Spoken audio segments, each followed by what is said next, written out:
بڑا ہی مبارک مہینہ آیا چاہتا ہے، بڑے ہی مبارک دن آنے والے ہیں۔ آپ کو پتہ ہے کہ ایک ایسے 10 دن، ایک ایسا عشرہ آنے والا ہے جس کے بارے میں نبی پاک علیہ الصلوۃ والسلام فرماتے ہیں کہ عشرہ ذوالحجہ میں، یعنی پہلی ذوالحجہ سے 10 ذوالحجہ، یہ 10 دن جو ہیں، ایک نیکی کا ثواب 700 گنا سے بھی زیادہ دیا جاتا ہے۔ یعنی کاروباری لوگ بیٹھے ہیں، اسکیم آنے والی، آپ کی زبان میں بات کروں تو ایک اسکیم آنے والی ہے کچھ دنوں کے بعد، جس میں ایک نیکی ملٹی پلائی بائی انشاءاللہ 700 ہو جائے گی۔ میں آج آپ کو وہ نیکیاں بتانے جا رہا ہوں جس پہ بظاہر آپ کو کوئی عبادت نظر نہیں آئے گی، کوئی سجدہ نہیں ہے، کوئی روزہ نہیں ہے، کوئی تلاوت نہیں ہے، مگر اسلام نے، ہماری شریعت نے ان کاموں میں جو ثواب رکھا ہے، جو اجر رکھا ہے، جو جنت کے وعدے ہیں، سبحان اللہ، اس کے پیچھے جو کانسیپٹ ہے وہ یہ ہے کہ سوسائٹی بہترین ہو جائے، لوگ پیار سے رہیں، لوگ امن سے رہیں، لوگ لڑائی نہ کریں، لوگ ایک دوسرے کا خیال رکھیں، ایک دوسرے کا ہاتھ پکڑ لیں، غلطی ہو جائے تو معاف کر دیں۔ ان تمام چیزوں میں بظاہر کوئی عبادت نہیں ہے، مگر اجر اور ثواب رکھا گیا ہے۔ اب سنتے جائیے اور اپنے مسلمان ہونے پر فخر کرتے جائیے۔ اللہ اکبر۔ اب ذرا سنیے گا، ایک بڑی پیاری، یہ وہ عبادت ہے جس کے لیے کسی خاص وقت کی کوئی پابندی نہیں ہے، کوئی مخصوص جگہ کی قید نہیں ہے، آپ جب چاہیں یہ نیکیاں کرتے جائیے اور ثواب کماتے جائیے۔ سب سے پہلی بات کریں گے مسکرانے پر۔ سبحان اللہ، میرے آقا فرماتے تمہارا اپنے مسلمان بھائی کے لیے مسکرانا صدقہ ہے۔ اسمائل، مجھے بتاؤ نا یار، میں مسکرا رہا ہوں، کون سی عبادت کر رہا ہوں، کون سا سجدہ کر رہا ہوں، کون سی تلاوت کر رہا ہوں، مگر اس کو صدقہ فرمایا، اس پر اجر فرمایا گیا، اور یہ سنت رسول ہے۔ اور نبی پاک کتنا مسکراتے تھے۔ حضرت ابو دردہ رضی اللہ تعالیٰ جب گھر آتے نا تو ان کی زوجہ حضرت ام دردہ رضی اللہ تعالیٰ عنہ کہتی، حضور آپ جب مجھ سے بات کرتے ہیں مسکراتے ہیں۔ میں پہلے تو یار روک کے رشک کر رہا ہوں کہ ایسی بھی زوجہ تھی، ایسی بھی بیوی تھی کہ جن کے شوہر کو یہ دیکھ کر کہتی ہیں آپ جب دیکھیں مسکراتے ہیں۔ اور ہو سکتا ہے یہاں ایسے بہت سارے ہوں جو ساری دنیا کے سامنے مسکراتے ہیں، اپنی بیوی کے سامنے نہیں مسکراتے، وہ بیچاری مسکراہٹ کے انتظار میں رہ جاتی ہے۔ صحابہ کیسے تھے؟ اتنا مسکراتے کہ بیوی کو پوچھنا پڑا کہ حضور آپ اتنا مسکراتے ہیں؟ تو کیا فرمایا کہ مسئلہ یہ ہے، ماجرا یہ ہے کہ میں جب دربار مصطفیٰ صلی اللہ علیہ وسلم میں جاتا ہوں نا، میرے آقا کو جب دیکھتا ہوں، آقا جب مجھے دیکھتے ہیں تو مسکراتے ہیں۔ تو ان کی اتنی مسکرانے کی عادت ہے کہ میری بھی مسکرانے کی عادت بن گئی ہے۔ جس کی تسکین سے روتے ہوئے ہنس پڑے، جس کی تسکین سے روتے ہوئے ہنس پڑے، اس تبسم کی عادت پہ لاکھوں سلام۔ میرے آقا مسکرانے والے۔ آج دنیا سکھاتی ہے کہ بیسٹ کسٹمر سروسز کے سیلز مین اگر آپ نے بننا ہے، بیسٹ ریپرزنٹیٹو بننا ہے، یو شوڈ اسمائل، آپ کو مسکرانا پڑے گا۔ اللہ اکبر۔ اگر میرے نبی کی سنت پر عمل کر لیں تو سنت کا ثواب بھی ملے گا، انشاءاللہ کسٹمر سروسز بھی اچھی ہو جائے گی، پبلک ڈیلنگ بھی اچھی ہو جائے گی۔ یہ وہ خزانہ ہے، یہ وہ عادت ہے کہ یہ ماحول کو خوشگوار کر دیتا ہے۔ آپ مسکرائیں، سامنے والا بھی مسکراتا ہے، اور ہمارا اسلام تو ہمیں دعا دیتا ہے۔ کوئی مسکرائے تو کیا دعا دینی ہے؟ اضحک اللہ سنکا، اللہ تمہاری مسکراہٹ کو سلامت رکھے، اللہ تمہاری مسکراہٹ کو باقی رکھے۔ تو سبحان اللہ، ہمیں یہ شریعت بتا رہی ہے۔ اب پرابلم یہ ہے کہ آج اس پہ پیسے بھی نہیں لگتے، یہ وہ ڈسٹریبیوشن ہے، آپ کسی کو پیسے نہیں دے رہے، صرف مسکرا کر دیکھ رہے ہیں، لیکن ماحول سافٹ ہو رہا ہے، ماحول اچھا ہو رہا ہے، ٹینس کم ہو رہا ہے۔ مجھے بتاؤ یہ سوسائٹی کو کتنا کام ڈاؤن کر سکتا ہے اگر اس صدقے کو سب اپنا لیں، اپنے گھر میں مسکرانا شروع کر دیں، اپنی فیملی کے سامنے مسکرائیں۔ ہمارا پرابلم یہ ہے، آپ کو بھی اندازہ ہوگا، مجھے بھی اندازہ ہے، کچھ لوگ ایسے، وہ ہمارے دوست کبھی کبھی کہتے ہیں نا، مزاحن کہتے ہیں، یار یہ بندہ پتہ نہیں کتنے دن ہو گئے نہایا ہی نہیں ہے۔ ایسے بھی کئی لوگ ہیں جن کو ایسا لگتا ہے کئی دن ہو گئے مسکرایا ہی نہیں ہے، یعنی ان کے چہرے پر آج تک کبھی مسکراہٹ ہی نہیں دیکھی ہم نے۔ اگر میں ایسا ہوں کہ مسکراتا ہی نہیں تو پھر کیسے لوگ قریب آئیں گے؟ آپ مسکرانے کی عادت ڈالیں، سنت کے مطابق مسکرائیں، اور انشاءاللہ یہ بات یاد رکھیں کہ ہر مسکراہٹ پر صدقے کا ثواب ملے گا۔ یہ ہے میرا دین۔ بتاؤ کوئی عبادت نظر آ رہی ہے اس میں؟ کوئی سجدہ، کوئی تلاوت، کوئی روزہ؟ اب سنتے جائیے۔ اچھا، اب دوسری حدیث، دوسرا کام کیا ہے؟ سلام کو عام کرنا، ایک دوسرے سے ملاقات کریں گے۔ اسلامک گریٹنگ کیا ہے؟ السلام علیکم ورحمۃ اللہ وبرکاتہ۔ What a beautiful way to start your meeting. سبحان اللہ۔ پیارے آقا علیہ الصلوۃ والسلام فرماتے تم جنت میں داخل نہیں ہوگے، اب سلام کتنی اہم چیز ہے سنیے گا، تم جنت میں داخل نہیں ہوگے جب تک تم ایمان نہ لاؤ، اور تم مومن نہیں ہو سکتے جب تک تم ایک دوسرے سے محبت نہ کرو۔ یعنی ایمان والا ہونے کے لیے شرط کیا ہے؟ We have to respect each other, even we have to love each other. ہم ایک دوسرے سے محبت نہیں کریں گے مومن نہیں ہوں گے. یہ ہے میرا دین. اور آقا فرماتے ہیں محبت کیسے بڑھے گی بتا دوں؟ محبت میں اضافہ کرنا ہے تو فارمولا کیا ہے؟ فرمایا ایک دوسرے سے محبت کرنے لگو. وہ کام یہ ہے کہ اپنے درمیان سلام کو عام کر دو. ہائے ہائے ملاقات ہوتی ہے، ہاں بھائی سناؤ کیا حال ہے، گڈ مارننگ، گڈ ایوننگ، اور سناؤ سب ٹھیک ہے، ہیلو ہاؤ آر یو. نہیں، ہم مسلمان ہیں. ہماری پہلی ملاقات کا سٹارٹ کیا ہے؟ السلام علیکم ورحمۃ اللہ وبرکاتہ. مسکرائیں، مسکرانے کا صدقہ بھی مل گیا اور آپ کو ملاقات کا ثواب بھی. سلام کی نیکیاں کتنی؟ ایک سلام السلام علیکم کہو گے 10 نیکیاں، ورحمۃ اللہ کہو گے 20 نیکیاں، وبرکاتہ کہو گے 30 نیکیاں، اور سامنے والا بھی جواب دے تو اسے بھی نیکیاں. اور فرمایا 2 مسلمان ملیں اور ان پر 100 رحمتیں نازل ہوتی ہیں. جو سلام میں پہل کرتا ہے اسے 90 نیکیاں مل جاتی ہیں. تاکہ ہمارے طرف سے انیشیٹ ہو، محبت بڑھتی ہے نا. اچھا پھر ہم جانے نہ جانے، جس کو جانے نہ جانے سب کو سلام کرنا ہے. ہمارا معاملہ کیا ہے کہ جس کو جانتے ہیں اس کو سلام کرتے، نہیں جانتے اس کو پوچھتے ہی نہیں ہے. نہیں. اچھا مجھے ایک بات بتاؤ، 2 مسلمان آپس میں مل رہے ہیں اور سلام کر رہے ہیں اور دعا دے رہے ہیں السلام علیکم ورحمۃ اللہ وبرکاتہ. آپ پر اللہ کی طرف سے سلامتی ہو، رحمت ہو، برکت ہو. واپسی والا کہہ رہا ہے وعلیکم السلام ورحمۃ اللہ وبرکاتہ. آپ پر بھی سلامتی ہو، آپ پر بھی رحمت ہو، آپ پر ہی برکت ہو. جب دعاؤں سے میٹنگ اسٹارٹ ہو رہی ہے تو پھر جھگڑا بچے گا؟ پھر کنفیوژن، پھر کوئی لڑائی؟ جب آپ اسٹارٹ ہی دعاؤں سے کر رہے ہیں.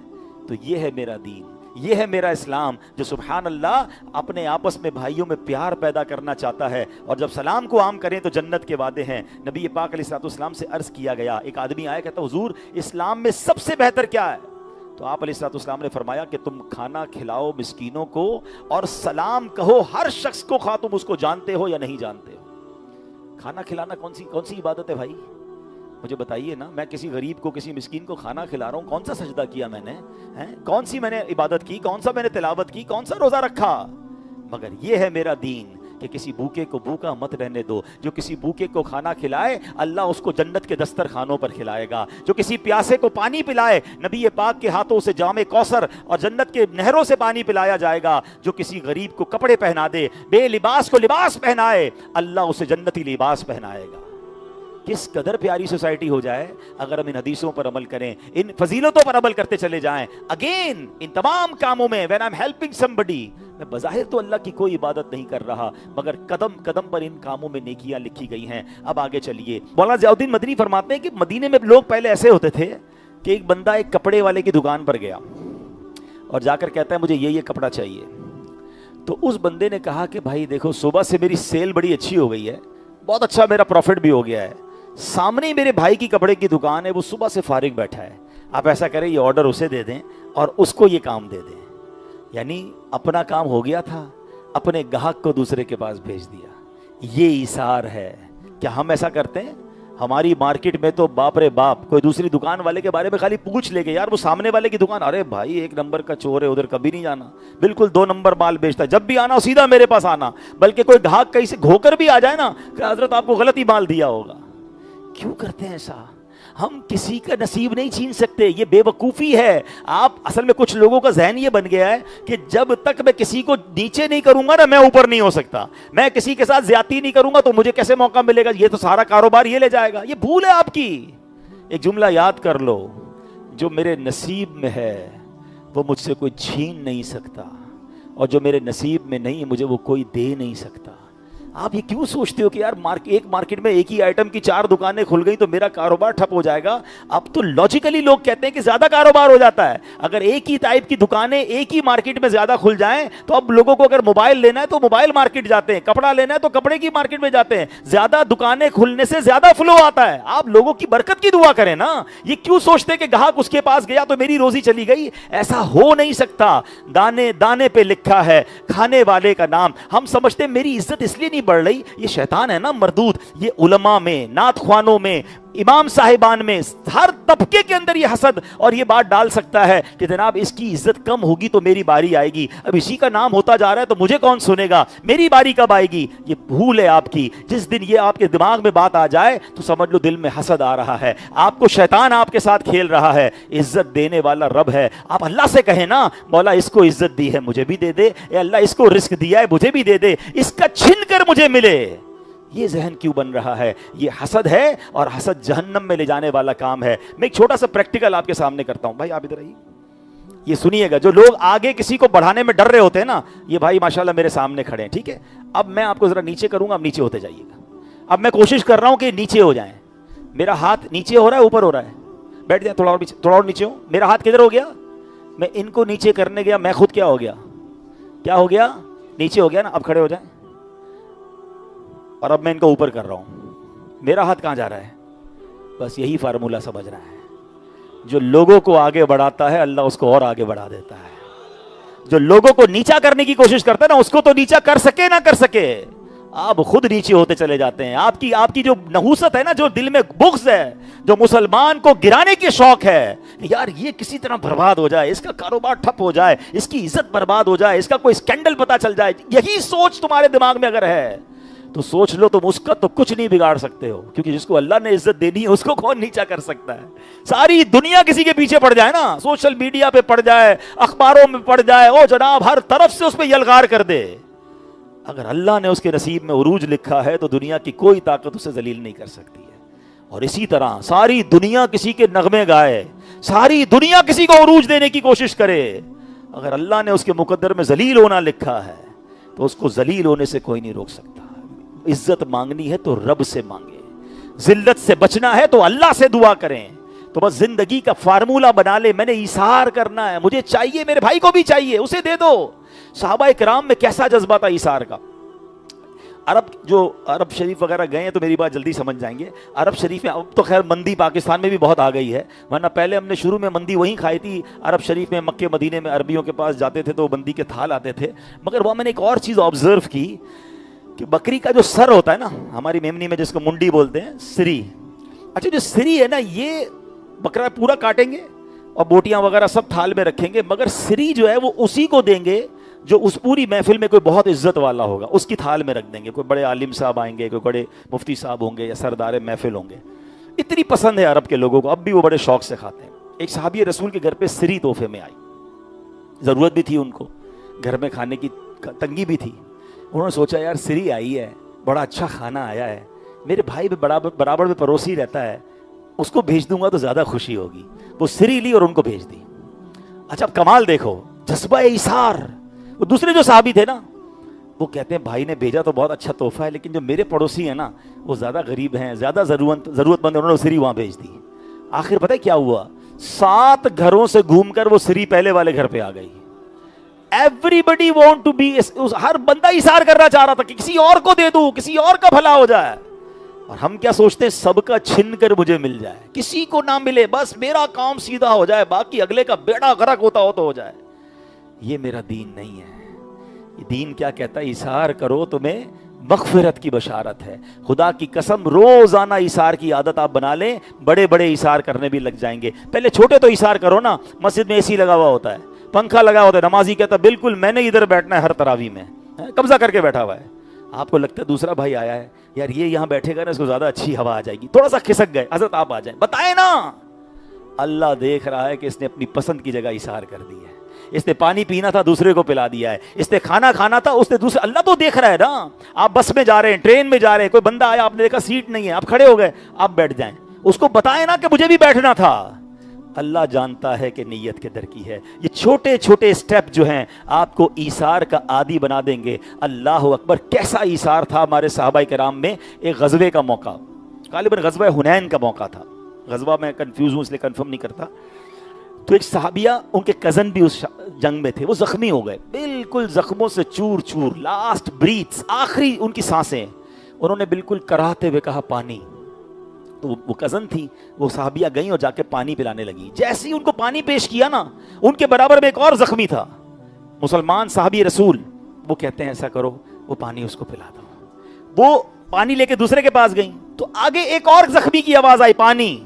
وہ حالانکہ وہ بھی تکلیف میں ہے، خون نکل رہا ہے، زخموں سے چور چور ہیں، کہتا یہ پانی انہیں پلا دو۔ وہ تیسرے کے پاس پہنچی نا، تیسرے کا انتقال ہو گیا تھا۔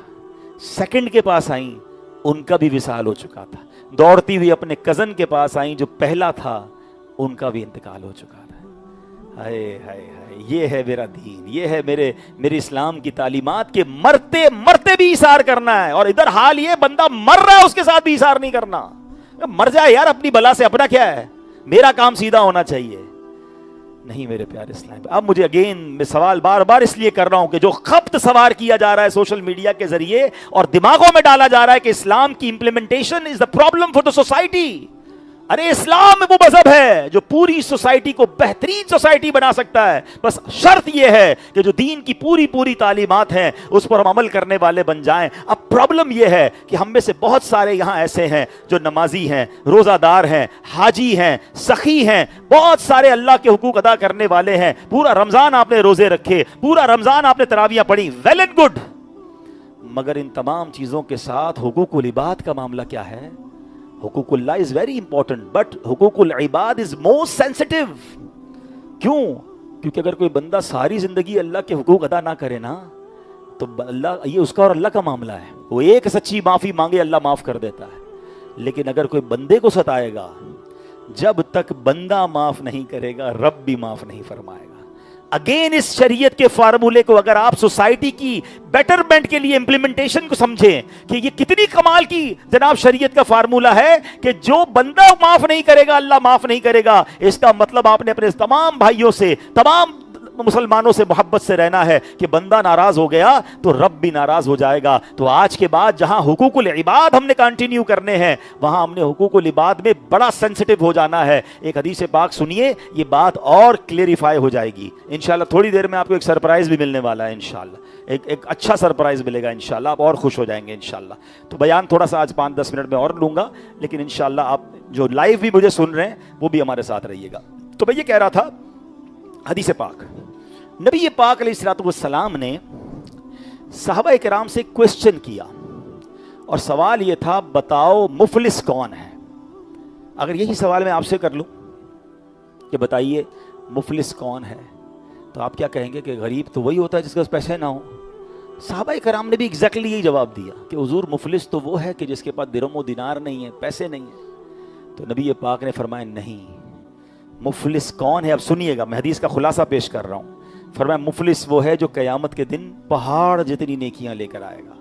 اس کے پاس نمازیں بھی ہوں گے، روزے بھی ہوں گے، صدقہ و خیرات بھی ہوں گے، حج بھی ہوں گے.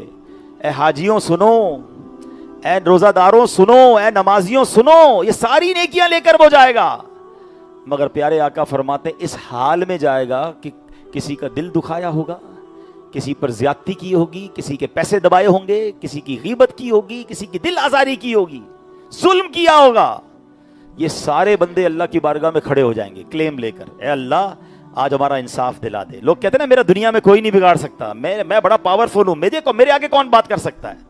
ٹھیک ہے جناب، آج کوئی بات نہیں کر رہا، مگر ایک دن ہوگا جس دن انصاف ہوگا. یہ سارے کھڑے ہو جائیں گے. اچھا کلیم ہوگا یا اللہ ہمارا انصاف کر.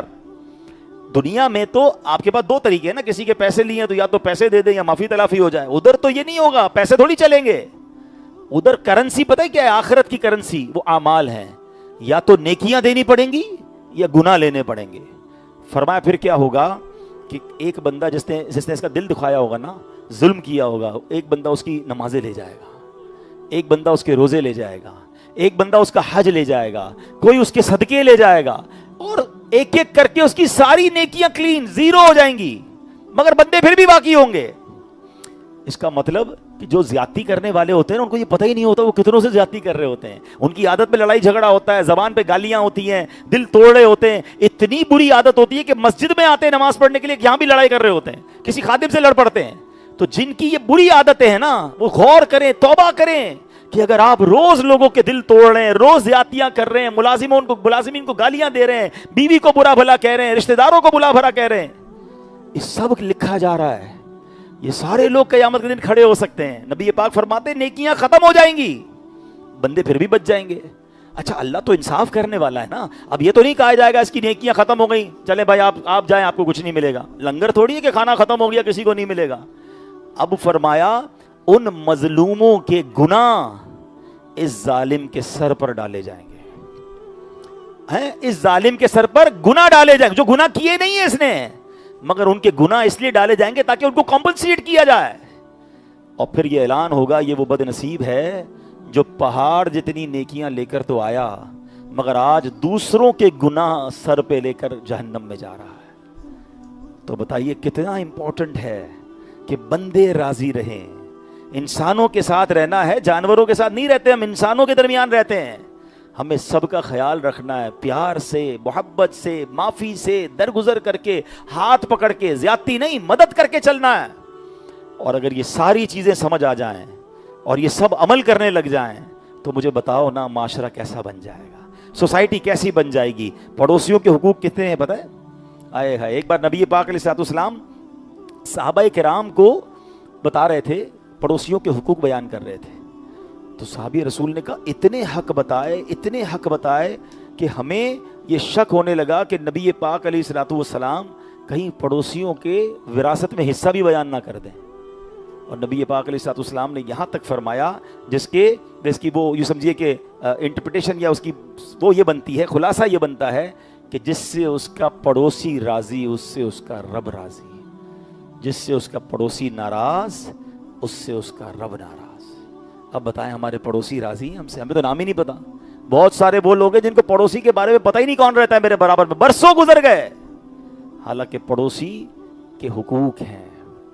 نبی پاک علیہ الصلوۃ والسلام کی بارگاہ میں ایک عورت کا ذکر کیا گیا، حضور بڑی نیک عورت ہے، صدقے بھی کرتی ہے، نفل بھی پڑھتی ہے، جانوروں کو بھی کھلاتی ہے، غریبوں کو بھی کھلاتی ہے، مگر حضور وہ پڑوسی پریشان ہے اس کی زبان کی وجہ سے، زبان کی وجہ سے تکلیف دیتی ہے۔ آقا نے فرمایا وہ جہنم میں ہے۔ پھر ایک عورت کا ذکر کیا، حضور نفل نماز نہیں پڑھتی، کوئی بہت زیادہ صدقے خیرات نہیں، بس فرائض پورے کرتی ہے، مگر زبان سے تکلیف نہیں دیتی کسی کو۔ آقا نے فرمایا وہ جنتی ہے۔ پیرامیٹر کیا تھا؟ نفل نماز نہیں، نفلی عبادتیں نہیں، بندوں کے ساتھ برتاؤ کیسا تھا۔ میں دوبارہ عرض کر رہا ہوں، ہم میں سے بہت سارے لوگ اللہ کی عبادت میں بڑے زبردست پنکچوئل ہیں، لیکن بندے ان سے ناراض ہیں، ماں باپ ناراض ہیں، فیملی ناراض ہے۔ اسلام فیملی لائف کو کیا خوبصورت ایڈریس کرتا ہے، فرمایا تم میں بہترین وہ ہے، دا بیسٹ امنگسٹ یو، جو اپنی فیملی کے ساتھ بہترین ہے، اور فرمایا سن لو میں تم سب سے زیادہ اپنے گھر والوں کے ساتھ بہترین ہوں۔ نبی پاک نے اپنے آپ کو پیش کیا کہ میں فیملی میں سب سے زیادہ بہترین ہوں، اور تمہارے اندر بھی بہترین وہ ہے جو فیملی کے ساتھ اچھا ہے۔ ہم میں سے بہت سارے وہ لوگ ہیں کہ جو باہر بڑے smiley face, very caring, very مطلب زبردست اخلاق والے، اور گھر میں شیر ببر بنے ہوئے ہوتے ہیں، سارے گھر والے ٹینشن میں۔ اپنے بارے میں چیک تو کرو کہ میں گھر والوں کے لیے بہترین ہوں کہ نہیں۔ ہو سکتا ہے ہم میں کوئی ایسے بھی لوگ ہوں جب گھر جاتے ہو نا، گھر میں ایمرجنسی نافذ ہو جاتی ہوگی، اوئے ہوئے آ گئے بھائی، جلدی کھانا ریڈی کرو، اپنی خیر نہیں ہے، چائے ٹائم پہ نہیں ملے گی پھر نہیں چھوڑیں گے، کپڑے استری نہیں ہوں گے تو خیر نہیں، یعنی سارے گھر میں ہمارے جاتی ٹینشن شروع ہو جاتی ہے۔ تو اس کا مطلب تو ہم گھر میں بہترین تو نہ ہوئے، گھر کے انسپیکٹر ہو گئے ہیں۔ دو قسم کے گھر میں لوگ ہوتے ہیں والد، ایک والد گھر میں جائے تو بچے دوڑتے ہوئے آ جاتے ہیں، ابو آ گئے، ابو آ گئے، اس سے پیار کرتے ہیں، گلے لگتے ہیں، اور ایک والد گھر میں جائے تو بچے کہتے ہیں ابو آ گئے، چھپ جاؤ، سو جاؤ، کیونکہ ابو نے آتی کلاس ہی لینی ہے، ابو نے آ کے ہمارا جناب انسپیکشن ہی کرنی ہے، ڈانٹ ڈپٹ ہی کرنی ہے۔ ویسے اب ایک بات بتائیں، ان دونوں میں سے کون سا والد ہے کہ جو بچوں کی اچھی تربیت کر سکے گا؟ جس سے بچے پیار کریں گے۔ جس سے چھپ رہے ہیں وہ تو ملنا ہی نہیں چاہتے ابو سے، ابو آتے رضائی اوڑھ لیتے ہیں کہ سو جاؤ بھائی ابو کے سامنے، کیونکہ یہ انہوں نے آ کے ہمارے پورے دن کی جو کارکردگی نے وہ لینی ہے اور ڈنڈا لے کے لینی ہے۔ یہ نہ کریں۔ نبی پاک نے اپنے نواسوں کو کاندھوں پہ سواری کروائی ہے، پیارے آقا فیملی کے ساتھ شاندار پیار والا ماحول ہوتا تھا، مگر ہم ہیں کہ ہم نے اپنے گھر میں ایک عجب فضا بنائی ہوئی ہے۔ حضرت عمر فاروق رضی اللہ عنہ کو جلال مشہور ہے نا، آپ فرماتے بندہ گھر میں گھر والا بن کے رہے، بچہ بن کے رہے، باہر مرد بن کے رہے۔ ہم گھر میں بھی افسر ہی چلا رہے ہوتے ہیں، پتہ نہیں کتنا بڑا افسر ہوں، پتہ نہیں کتنے لوگ کام کرتے ہیں، میرے آرڈر پہ کام ہوتا ہے۔ بھائی آپ آرڈر باہر رکھ کے آئیں، آپ افسر گھر میں نہیں ہیں، گھر میں آپ فیملی ممبر بنے تاکہ گھر والوں کی تربیت بھی اچھی ہو، وہ بھی ڈیزرو کرتے ہیں آپ کی طرف سے مسکراہٹ اور پیار کو، اور یہ ہے میری شریعت۔ نبی پاک اپنی ازواج کے لیے تحائف لے کے جاتے، اپنی ازواج کے ساتھ کھانے پینے کے سامان میں ہاتھ بٹاتے، بلکہ بازار سے سودا سلف لاتے تھے کونین کے والی ہو کر۔ اور ہم جناب بالکل گھر والوں کے ساتھ سختی والا معاملہ بالکل بھی نہیں۔ ہم یہ اچھا آپ کو کبھی چیک کرنا ہو نا کہ یار میں گھر والوں کے لیے اچھا ہوں بھی کہ نہیں، اچھا یہ بات کچھ لوگوں کو سمجھ بھی نہیں آتی، کہتے نہیں یار سب نارمل ہے بھائی، ایسا ہی ہونا چاہیے، میں بالکل ٹھیک ہوں گھر والوں کے ساتھ۔ آپ کے گھر والوں سے پوچھیں نا، اب وہ ان بیچاروں کی ہمت بھی نہیں کہ آپ کے بارے میں بتا سکیں۔ آپ اپنا ٹیسٹر خود ہی ایک بار لگا لیں۔ اب گھر میں جاتے ہیں، اگر چہروں پر مسکراہٹیں ہیں فیملی میں اور جاتی ان کی مسکراہٹ غائب ہو جاتی ہے نا، تو سمجھ لیں you are not a good guy, آپ پھر فیملی ممبر نہیں ہیں۔ آپ جائیں اور چہرے پہ اسمائل آ جائے، ماں کہے میرا بیٹا آ گیا، بیوی کہے میرے سرتاج آ گئے، بچے کہے میرے ابو آ گئے، پھر تو مزہ ہے فیملی کا۔ لیکن آپ گھر سے باہر جاتے تو وہ ریلیکس ہوتے ہیں، اور جیسے ہی آپ گھر میں جاتے ٹینشن شروع ہو جاتی ہے۔ تو یہ میری اور آپ کی شریعت نہیں ہے۔ ہماری شریعت یہ سکھاتی ہے کہ تم میں بہترین وہ ہے جو اپنے گھر والوں کے ساتھ بہترین ہے۔ ایک اور بڑی پیاری حدیث پاک، نبی پاک علیہ الصلوۃ والسلام فرماتے وہ ہم میں سے نہیں جو ہمارے چھوٹوں پر رحم نہ کرے اور ہمارے بڑوں کی عزت نہ کرے۔ اللہ اکبر، دیکھیں کتنا پیارا مذہب ہے۔ بڑوں کی عزت کرنی ہے، چھوٹوں پر شفقت کرنی ہے۔ جو یہ نہیں کرتا نبی پاک فرماتے وہ ہم میں سے نہیں ہے۔ مگر آج کیا حال ہے کہ سفید داڑھی والا، بڑے سفید بالوں والا ہمارے والد کی جگہ پر کوئی بندہ ہے، اور اگر وہ غریب ہے تو لوگ اس کو کیسے ٹریٹ کرتے ہیں کہ بالکل اس کی کوئی عزت ہی نہیں ہے۔ ایسا کبھی نہ کریں۔ میں دیکھتا ہوں کچھ نوجوانوں کو اللہ نے جوانی میں ہی بڑا امیر بنا دیا ہوتا ہے، جوانی میں ہی بڑے پیسے آ گئے، جوانی میں جناب بڑا فیم بھی مل گیا۔ بے شک اللہ نے جوانی میں تمہیں نواز دیا ہے، لیکن اس کا مطلب یہ نہیں کہ آپ بزرگوں کی عزت کرنا چھوڑ دیں۔ آپ کا ملازم ہی کیوں نہ ہو، اگر اس کے بال سفید ہے، وہ آپ کے والد کی عمر کا ہے، تو آپ جناب محبت عزت سے بات کریں۔ ٹھیک ہے بیچارہ غریب ہے، اس کا مطلب یہ ہے کہ آپ جس طرح چاہیں ٹریٹ کریں گے۔ بڑے کا ادب کرنا یہ میرا اور آپ کا دین سکھاتا ہے، اور چھوٹوں پر شفقت دین سکھاتا ہے۔ اور سبحان اللہ فرمایا جو اس پر عمل نہ کرے وہ ہم میں سے نہیں ہے۔ تو بہرحال میں امید کرتا ہوں کہ آج میں نے ابھی بہت ساری چیزیں باقی ہیں، لیکن ظاہر ہے کہ ایک بیان میں سارا کور کرنا بڑا مشکل ہے، لیکن میں نے تقریباً بہت ساری چیزیں آپ کو بیان کی کہ بظاہر ان تمام عبادتوں میں، ان تمام چیزوں میں میں کوئی اللہ کی براہ راست کوئی عبادت نہیں کر رہا ہوں، نہ کوئی سجدہ ہے، نہ کوئی تلاوت ہے، نہ کوئی نماز ہے، لیکن سب چیزوں پر کتنے بڑے اجر ہیں۔ تو سبحان اللہ، یہ ہے میرا دین۔ اللہ مجھے اور آپ کو پراپر طریقے سے اپنے دین پر عمل کرنے کی توفیق عطا فرمائے۔ اور آج کے اس بیان سے ایک بات اور سمجھ آ گئی ہے کہ حقوق اللہ کے ساتھ ساتھ حقوق العباد کی جو پابندی ہے وہ ہم نے انشاءاللہ کرنی ہے۔ تو اللہ نے چاہا تو اس کی ہمیں خوب برکتیں نصیب ہوں گی۔